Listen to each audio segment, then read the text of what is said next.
Hello everyone, welcome to learner bee. I am Shivani Chauhan और इस video में हम लोग देखेंगे क्लास 8th साइंस का chapter 7 conservation of plants and animals. तो देखिए, इसमें हम लोगों को बोल रहे हैं कि 7th क्लास में भी हम लोगों ने पढ़ा था कि जो पहेली और बूजो थे, है ना, वो उन्होंने विज़िट किया था अपना एक फॉरेस्ट, एक जंगल में वो लोग गए थे अपने along with professor Ahmed and टीबू। और वो लोग काफ़ी ज़्यादा ईगर थे, काफ़ी उत्सुक थे अपना एक्सपीरियंस बताने के लिए अपने क्लासमेट्स को, और अदर चिल्ड्रन, बाकी बच्चे भी काफ़ी ज़्यादा मतलब चाहते थे कि वो शेयर करें पहेली और बूजो की क्या क्या उन्होंने देखा जब उन्होंने विज़िट किया भरतपुर सेंचुरी को। तो सम अदर्स हैड हर्ड, और बाकी लोगों ने भी सुना था काजीरंगा नेशनल पार्क के बारे में, लकचाओ wildlife sanctuary, great Nicobar biosphere reserve, tiger reserve, इन सब चीज़ों के बारे में। तो देखिए, पर्पस क्या है national park, wild life sanctuary या फिर बायोस्फीयर रिजर्व्स बनाने का। देखिए, ये हम लोग इसलिए बनाते हैं ताकि जो एनिमल स्पेशीज़ हैं, प्लांट स्पेशीज़ हैं, उनको प्रोटेक्ट करके जंगलों में उनके नेचुरल हैबिटाट में जिस तरीके से वो नेचुरली रहते हैं वहाँ पर उनको रखा जा सके। इसलिए हम लोग national park, wild life sanctuary वगैरह बनाते हैं। अब डिफॉरेस्टेशन एंड इट्स इफ़ेक्ट के बारे में हम लोग देख लेते हैं। तो देखिए, डिफॉरेस्टेशन का मतलब होता है पेड़ों को काटना। तो फॉरेस्ट लगाना मतलब, फॉरेस्ट का मतलब क्या होता है, जिसमें पेड़ लगाए जाते हैं। डिफॉरेस्टेशन मतलब पेड़ों को काटना। पेड़ों को काटना क्या होता है, कैसे काटते हैं, मतलब क्यों काटा जाता है और उसके इफ़ेक्ट्स क्या पड़ते हैं। तो काफ़ी सारी variety of plants and animals exist करते हैं हमारे अर्थ पर, और जो काफ़ी ज़्यादा ज़रूरी हैं मैनकाइंड के लिए, ह्यूमन बींग्स के लिए प्लांट्स बहुत ज़्यादा ज़रूरी हैं। मगर क्या है, मेजर थ्रेट जो है ऑफ काफ़ी सारे ऑर्गेनिज्म को, इवन ह्यूमन बींग्स को भी, काफ़ी सारे जानवरों को किस वजह से खतरा है, डिफॉरेस्टेशन की वजह से, पेड़ों की कटाई की वजह से। हम लोगों को तो पता है ना, कि डिफॉरेस्टेशन का मतलब होता है क्लियरिंग और फॉरेस्ट, पेड़ों को काटना डिफॉरेस्टेशन होता है। और लैंड जो है, जिस लैंड पे, जिस ज़मीन पर पहले जंगल था, उसको दूसरे कामों के लिए इस्तेमाल करना। ट्रीज़ जो हैं फॉरेस्ट में काटे जाते हैं, वो कई सारे पर्पसेस के लिए, कई सारी चीज़ों के लिए पेड़ों को काटा जाता है।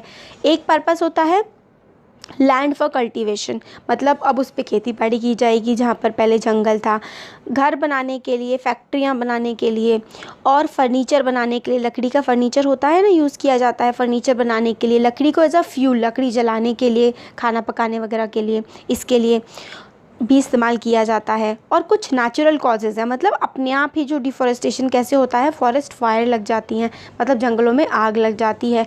और सीवियर ड्रॉट, मतलब कई बार बारिश नहीं पड़ती, बहुत ज़्यादा सूखा आ जाता है, तब भी जो है डिफॉरेस्टेशन, मतलब पेड़ खुद ब खुद टूट करके गिरने लगते हैं क्योंकि उन्हें पानी नहीं मिलता, या फिर जंगलों में जब आग लग जाती है।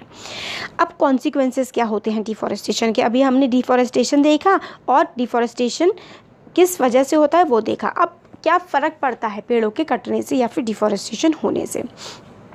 तो कॉन्सिक्वेंसेस क्या क्या होते हैं, तो पहेली और बूजो रिमेंबर करते हैं, मतलब याद करते हैं कि डिफॉरेस्टेशन होने की वजह से क्या होता है, टेम्परेचर बढ़ता है। टेम्परेचर बढ़ता है मतलब गर्मी बढ़ती है, पोल्यूशन बढ़ता है हमारे अर्थ पे। तो टेम्परेचर बढ़ता है, पोल्यूशन, प्रदूषण बढ़ता है। क्यों? क्योंकि देखिए, पेड़ जो होते हैं ना, वो ठंडक पहुंचाते हैं अर्थ पे, और जो पोल्यूशन होता है उसको अपने अंदर भी समा लेते हैं। अब पेड़ ही नहीं होंगे तो पोल्यूशन हवा में रहेगा, हमारे एनवायरनमेंट में रहेगा, और टेम्परेचर भी काफ़ी ज़्यादा बढ़ेगा। और क्या होता है, increase in the level of carbon dioxide, क्योंकि ऑक्सीजन कौन प्रोवाइड करता है, पेड़ प्रोवाइड करते हैं। पेड़ ही नहीं होंगे ऑक्सीजन देने के लिए तो कार्बन डाइऑक्साइड बढ़ जाएगी। ग्राउंड लेवल जो है, वाटर मतलब पानी जो है ज़मीन में, वो भी कम हो जाएगा, क्योंकि पेड़ जो हैं वो अपनी जड़ों के हेल्प से पानी को बचा करके रखते हैं, ज़मीन में टिका करके रखते हैं। पेड़ नहीं रहेंगे तो ज़मीन में पानी की भी बहुत ज़्यादा कमी हो जाएगी। तो डिफॉरेस्टेशन डिस्टर्ब कर देता है बैलेंस इन नेचर। नेचर में जो पूरा का पूरा बैलेंस बना हुआ है, डिफॉरेस्टेशन उसको ख़राब कर देता है। तो प्रोफेसर अहमद ने पहेली बूजो को बताया था कि अगर हम लोग कंटिन्यूसली पेड़ों को काटते रहेंगे तो रेनफॉल और फर्टिलिटी ऑफ सॉइल, मतलब बारिश भी कम हो जाएगी, और जो हमारी अच्छी सॉइल होती है ना, हमारी जो अच्छी मिट्टी है, वो भी काफ़ी ज़्यादा ख़राब हो जाएगी। और चेंजेस होंगे, नेचुरल कैलामिटीज़ आएंगी, मतलब प्राकृतिक आपदाएं बहुत ज़्यादा आएंगी, जैसे कि बाढ़, सूखा, ये सब भी बहुत ज़्यादा पड़ने लगेगा। अब इसमें और आगे बताएं, recall that plants and need carbon dioxide. Plants को कार्बन डाइऑक्साइड की ज़रूरत होती है फोटोसिंथेसिस करने के लिए, ठीक है, ये भी पता है हमको।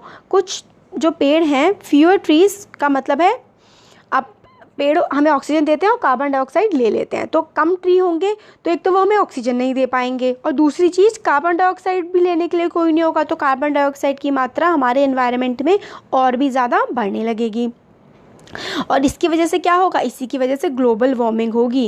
ग्लोबल वार्मिंग मतलब अर्थ का टेम्परेचर बढ़ने लगा है और बढ़ेगा, क्योंकि कार्बन डाइऑक्साइड जो है वो क्या काम करती है, कार्बन डाइऑक्साइड का काम होता है अर्थ पे हीट को ट्रैप करना, मतलब गर्मी को ट्रैप करके रखना, ये काम ही होता है कार्बन डाइऑक्साइड का, क्योंकि अर्थ पे जो सन की रेज आती हैं उसको अपने अंदर ये समा लेती है कार्बन डाइऑक्साइड, और अगर कार्बन डाइऑक्साइड ज़्यादा होगी तो हमारी अर्थ पे टेम्परेचर जो है वो भी काफ़ी ज़्यादा होगा।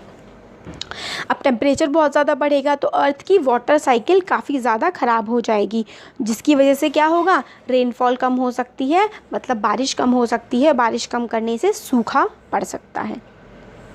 डिफॉरेस्टेशन मतलब पेड़ों को काटना काफ़ी बड़ा कॉज है, जिसकी वजह से मिट्टी में हमारी जो सॉइल है उसकी प्रॉपर्टीज़ में भी काफ़ी ज़्यादा बदलाव आ रहे हैं। फिज़िकल चेंजेस जो हैं सॉइल को इफ़ेक्ट करते हैं काफ़ी बुरी तरीके से, उस पर पेड़ नहीं उग पाते, फिर अगर बहुत ज़्यादा पेड़ों की कटाई कर देंगे ना, फिर उस पर पेड़ उगना ही, वो मिट्टी ही ख़राब हो जाती है, पेड़ उगना मुश्किल हो जाता है। सॉइल इरोजन जिसको हम बोलते हैं, सॉइल इरोजन होने लगता है। कम ट्री होंगे तो ज़्यादा से ज़्यादा, बहुत ज़्यादा, अगर पेड़ कम होंगे तो बहुत ज़्यादा जो है सॉइल इरोजन होगा। उससे क्या होता है, जब पेड़ कम होते हैं तो मिट्टी को बांधने के लिए कोई नहीं रह जाता ज़मीन पे, तो मिट्टी उड़ करके हवा से चली जाती है और उसी को हम लोग सॉइल इरोजन कहते हैं। टॉप लेयर जो काफ़ी ज़्यादा फर्टाइल होती है, जिसकी उपज उर्वरकता काफ़ी ज़्यादा होती है, वो चली जाती है उड़ के, और पत्थर जैसी हार्ड रॉक सिर्फ बच जाती है, हार्ड सॉइल बच जाती है। फिर इस सॉइल में ह्यूमस भी बहुत कम होता है, क्योंकि देखिए पत्तियां जो पेड़ से गिरती हैं फिर वो सड़ती हैं, ज़मीन में बैठ जाती हैं, तो उससे ह्यूमस क्रिएट होता है। ह्यूमस क्या होता है ना, ह्यूमस ना प्रोवाइड करता है न्यूट्रिएंट्स, अच्छी चीज़ें प्रोवाइड करता है मिट्टी को, जिससे फसल उग सके, जिससे पेड़ उग सके। अब पेड़ ही नहीं होंगे तो पेड़ अपने जो है वेस्ट मटीरियल नहीं छोड़ेगा ज़मीन में, वो नहीं छोड़ेगा तो ज़मीन जो है वो फर्टाइल नहीं होगी, लेस फर्टिलिटी के कारण लेस ह्यूमस होगा, और ग्रेजुअली जो सॉइल है वो हमारा जो एरिया है वो डेजर्ट में, रेगिस्तान में कन्वर्ट हो जाएगा। अगर पेड़ नहीं होंगे तो कोई भी इलाका रेगिस्तान में कन्वर्ट हो सकता है, और इसी चीज़ को हम डेजर्टिफिकेशन कहते हैं। डेजर्टिफिकेशन का मतलब होता है किसी भी एरिया का रेत में कन्वर्ट हो जाना, रेगिस्तान में कन्वर्ट हो जाने को हम डेजर्टिफिकेशन कहते हैं। Desertification also leads to decrease in water holding capacity of soil. फिर क्या होता है, अगर डेजर्ट डिफॉरेस्टेशन हो जाता है तो हम बता दिया मैंने आपको, अगर पेड़ बहुत ज़्यादा कटने लगते हैं तो वाटर होल्डिंग कैपेसिटी मतलब ज़मीन में पानी रहने की जो उसकी क्षमता है वो भी कम हो जाती है।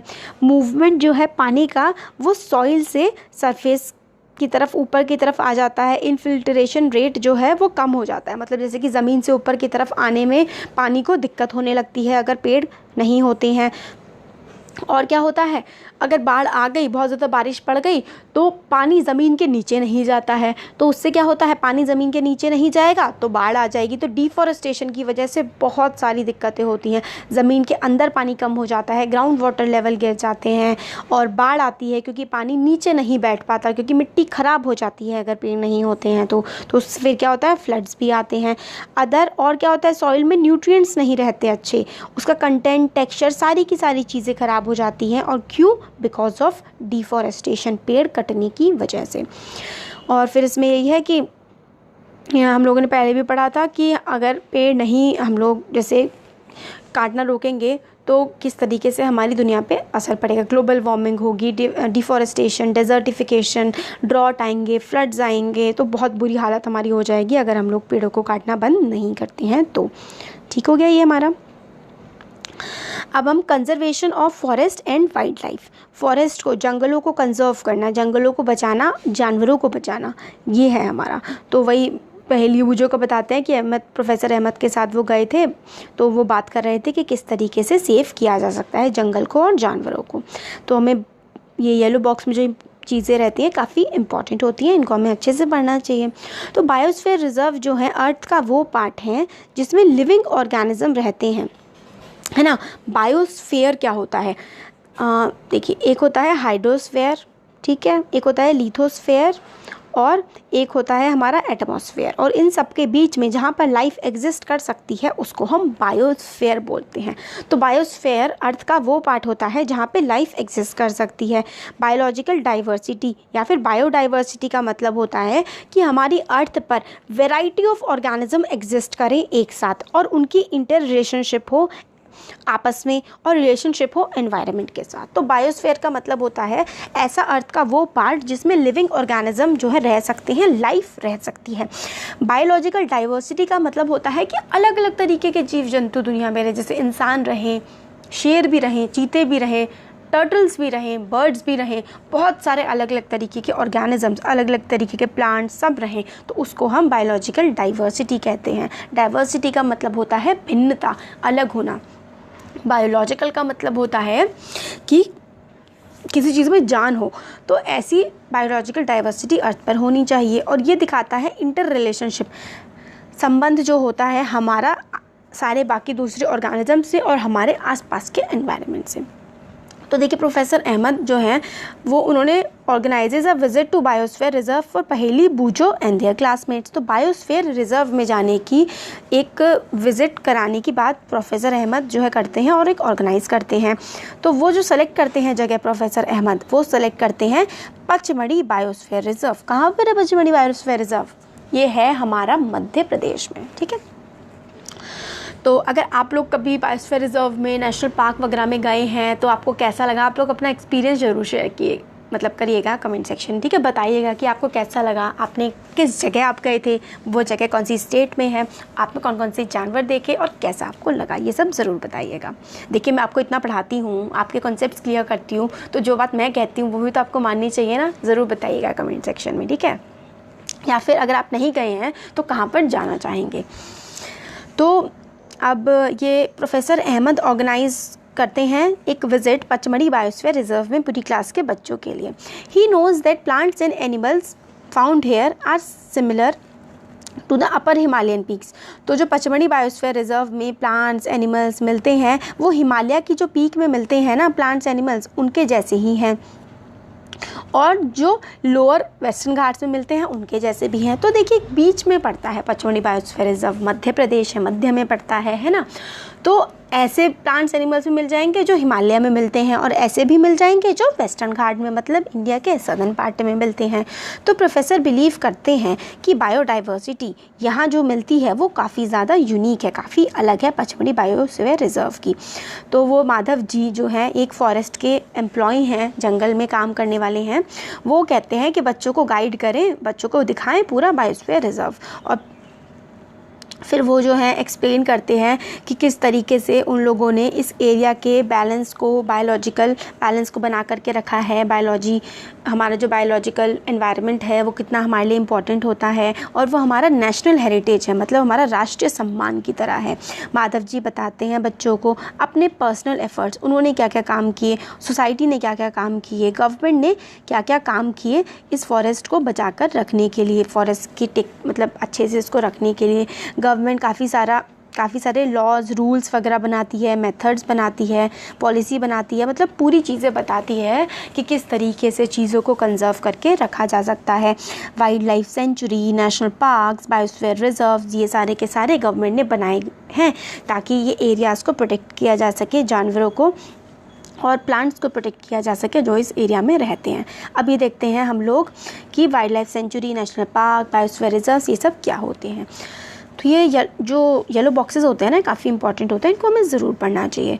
तो to protect our flora and fauna. Flora and fauna क्या होते हैं? देखिए फ्लोरा का मतलब होता है जो चीज़ फ्लावर से रिलेटेड होती है, ठीक है, उसको हम फ्लोरा कहते हैं। और फौना होता है जो चीज़ एनिमल से रिलेटेड होती है, उसको हम क्या कहते हैं? फौना कहते हैं। तो फ्लोरा होता है जो फ्लावर से, फूलों से रिलेटेड होता है, फौना जो चीज़ एनिमल से रिलेटेड होती है। तो फ्लोरा फौना को प्रोटेक्ट करने के लिए, उनको हैबिटेट, जिस जगह वो रहते हैं उस चीज़ को प्रोटेक्ट करने के लिए हमारी कंट्री में प्रोटेक्टेड एरियाज़ बने हुए हैं। प्रोटेक्टेड एरियाज़ जहाँ पर इंसानों का जाना बहुत ही कम होता है। तो जैसे कि wild life sanctuary, national parks, biosphere reserves, ये सारे के सारे प्रोटेक्टेड एरियाज़ होते हैं। यहाँ पे जो भी plantation, cultivation, grazing, felling trees, hunting, poaching, ये सब प्रोहिबिटेड होते हैं। मतलब प्लांटेशन, आप यहाँ पे फसल नहीं उगा सकते, कल्टीवेशन वही फसल वगैरह नहीं उगा सकते हैं, अपने जानवरों को यहाँ पर नहीं चरा सकते हैं, ट्री नहीं काट सकते हैं, शिकार नहीं कर सकते हैं, ये सारी की सारी चीज़ें यहाँ पर आप कर ही नहीं सकते हैं। तो wild life sanctuary, national park, biosphere reserves, ये सारे के सारे प्रोटेक्टेड एरियाज़ हैं। तो वाइल्ड लाइफ सेंचुरी ऐसे इलाके हैं जहाँ पर जानवर प्रोटेक्ट रहते हैं अपनी नेचुरल हैबिटाट में, बिना किसी डिस्टर्बेंस के। उनके हैबिटाट जो होता है, जो जानवर हैं, एनिमल्स हैं, उनको उनके घर में कोई डिस्टर्ब नहीं करेगा, ये वाइल्ड लाइफ सेंचुरी होती है। नेशनल पार्क जो है वो एरियाज़ रिजर्व होते हैं where they can freely use the habitat and natural resources. तो ऐसे इलाके होते हैं जहाँ पे वो आराम से फ्रीली घूम के रह सकते हैं, नेचुरल रिसोर्सेज को एनिमल्स यूज़ कर सकते हैं। बायोस्फीयर रिजर्व काफ़ी बड़े बड़े प्रोटेक्टेड एरिया होते हैं जिसमें वाइल्ड लाइफ, एनिमल, प्लांट सबको कंजर्व किया जाता है। और ट्राइबल्स मतलब जो कबीलाई लोग होते हैं, है ना, जो बंजारे, मतलब जैसे कि जो लोग जंगलों में रहे हैं सदियों से, वो लोग भी बायोस्फीयर रिजर्व्स में रह सकते हैं, मगर उनको भी पेड़ काटना और हंटिंग वगैरह करना इस सब के अधिकार नहीं होते हैं। तो wild life sanctuary, national park, biosphere reserves, ये सारे के सारे प्रोटेक्टेड एरियाज़ हैं, ये हमने देख लिया। अब हम ये देखिए Pachmarhi sanctuary, Pachmarhi biosphere reserve जो है उसका पूरा हमें बताया गया है। अब बायोस्फीयर रिजर्व्स के बारे में हम लोग देखते हैं कि बायोस्फीयर रिजर्व्स क्या होते हैं। तो बच्चे जो हैं प्रोफेसर अहमद के साथ और माधव जी के साथ बायोस्फीयर रिज़र्व में घूम रहे थे। माधव जी एक्सप्लेन करते हैं कि बायोस्फीयर रिज़र्व ऐसे एरिया होते हैं जहाँ पे कंजर्व किया जाता है, बायोडाइवर्सिटी को सही तरीके से संभाल करके रखा जाता है। जैसे कि आप लोग सब जानते हैं कि बायोडाइवर्सिटी में, जो बायोडाइवर्सिटी का मतलब है बहुत सारे प्लांट्स, एनिमल्स, माइक्रो ऑर्गेनिजम्स का एक ही एरिया में पाया जाना या फिर होना। तो बायोडाइवर्सिटी का मतलब होता है भिन्न भिन्न तरह के प्लांट्स, एनिमल्स, माइक्रो ऑर्गेनिज्म सबका साथ रहना। माइक्रो ऑर्गेनिज्म आप लोग फर्स्ट चैप्टर में समझ चुके हैं कि क्या होता है। छोटे छोटे ऑर्गेनिजम्स होते हैं जो हम लोग शायद बिना माइक्रोस्कोप के जिन्हें ना देख पाएँ। तो बायोस्फीयर रिजर्व क्या हमारी करता है, हेल्प करता है बायोस्फीयर रिजर्व मेंटेन करने में biodiversity and culture of that area. पूरी बायोडाइवर्सिटी, प्लांट्स, एनिमल्स वगैरह सब सही तरीके से रहें और जिस तरीके का इलाके में कल्चर फॉलो किया जाता है वो भी किया जा सके। तो बायोडाइवर्सिटी, बायोस्फीयर रिजर्व जो हैं वो प्रोटेक्टेड एरिया, एक बायोस्फीयर रिजर्व में नेशनल पार्क भी हो सकते हैं, वाइल्ड लाइफ सेंचुरीज़ भी हो सकती हैं। तो पचमढ़ी बायोस्फीयर रिजर्व में क्या क्या है? पचमढ़ी बायोस्फीयर रिजर्व में नेशनल पार्क है जिसका नाम consist of national park named Satpura, Satpura national park है। वाइल्ड लाइफ सेंचुरी है 2 जिसका नाम बोरी और पचमढ़ी है। तो देखिए बायोस्फीयर रिजर्व एक काफ़ी बड़ा एरिया होता है जिसमें नेशनल पार्क और वाइल्ड लाइफ सेंचुरीज़ भी होते हैं। तो पचमढ़ी बायोस्फीयर रिजर्व में सतपुरा नेशनल पार्क है और बोरी और पचमढ़ी वाइल्ड लाइफ सेंचुरी भी इसमें है ना। अब ये देखिए आगे वाला जो पार्ट है ज़्यादा नहीं बचा है, ये वीडियो फिर काफ़ी बड़ा हो गया है ना, तो नेक्स्ट वीडियो में हम ये सारा का सारा जो पार्ट है वो कवर कर लेंगे। ठीक है, तो आपको कैसा लगा वीडियो कमेंट सेक्शन में कमेंट करके ज़रूर बताइएगा। अच्छा लगा तो वीडियो को लाइक करिए, चैनल को सब्सक्राइब करिए और अपने फ्रेंड्स के साथ भी शेयर करिएगा। और देखिए हमारे पेड कोर्सेज़ अवेलेबल हैं जिसमें आप लोगों को पर्सनल गाइडेंस प्रोवाइड किया जाता है कि आपको किस तरीके से पढ़ाई करनी चाहिए, आपको नोट्स प्रोवाइड किए जाते हैं, स्टडी मटीरियल दिया जाता है और आपकी क्वेरीज़ को सॉल्व किया जाता है और पर्सनलाइज वीडियोज़ प्रोवाइड किए जाते हैं।